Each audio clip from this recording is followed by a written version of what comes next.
هغه خويندې ورونه چې بې اولادي لري او پریشانه نن د بورډ داسې فواید درته ښیم په ویډیو اخر کې دې ونم درته بیان کوم. او بل هغه کسان چې د جوړو دردونه لري یا کم عمري کسان جوړونه ټکارې کوي او یا د منی موادو کمبوتي یعنی کې دې ته بورډ وای دا دانې به راواخلئ دې ونم درته ښیم دا دانې به راواخلئ راوبیش کوئ او دا به سوري ته واچوئ چې کله وچې سولې چې وچېدو نه بعد به پوډر کوي دا به وتلی چې مثال 200 ګرامه دې وزن و په دې کې به تقریبا 100 ګرامه بوره واچوئ یعنی کې نبات یا بوره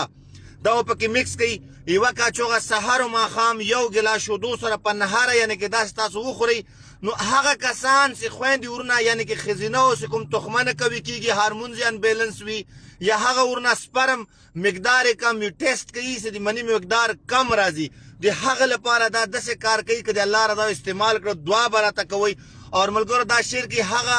بې اولادې چې کومې جوړې دي پریشانه سوي ټول عمر علاجو پسې منډې وي که تاسو هر یوه دوا خورئ او سره دا تاسو جاري ساتئ دونه تر 3 میاشتو پورې هم دا استعمالوئ چې دې نه علاوه چا چې پټې کمزوري وي یا راتلونکي ورځو کې ودونه یې ملا یې ضعیف وي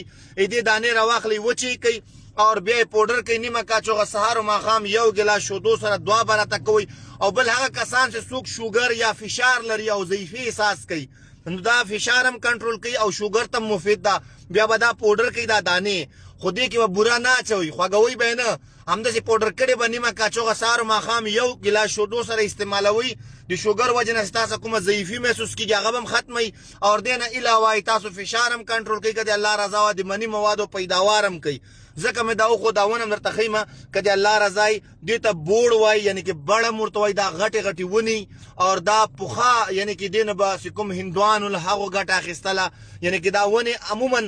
چې کوم د هندوانو داسې مذهبي هغه باندې به دې ته دروند نظر دې وکاو او د بې اولادي لپاره د جوړو دردو لپاره او د مردانه همه قسم د ضعیفي لپاره به یعنې کې دې استعمال دې خلکو کاو. او ونه درته ښیم انشاءالله دا په جلال آباد کې هم شته او نور ولایتو کې ماته معلومات نشته خو داسې ځایونو کې دا میلاویږي چې چېرته پخواني هندوان تېر سوي هلته یې کور کلی کړی وي نو هلته دا ونې میلاویږي د بوړم وایي بړم ورته وایي ونه درته ښیم اوس دا کتلی سي دا غاټه ونه ده دې شکل کې دا ونې دې اوس دخم کړی ده دا وخت سیزن ده په همدې وخت کې دا دانې کوي دا دانې صرف راوش کوئ او پوډر یې کوي که خوږه غواړي لږ بوره پکې ایډ کوي بوره پکې مکس کوي بس نیمه کاچوغه سهار او ماښام هغه کسان چې مایوس وي بې اولادي لري یا د طاقت لپاره تاسو وایي داسې شی طاقت دار جسم طاقت تقویت ورکوي که د الله رضا وه ښه وخت ولرئ دوستان لوی الله ته سپارم. السلام علیکم.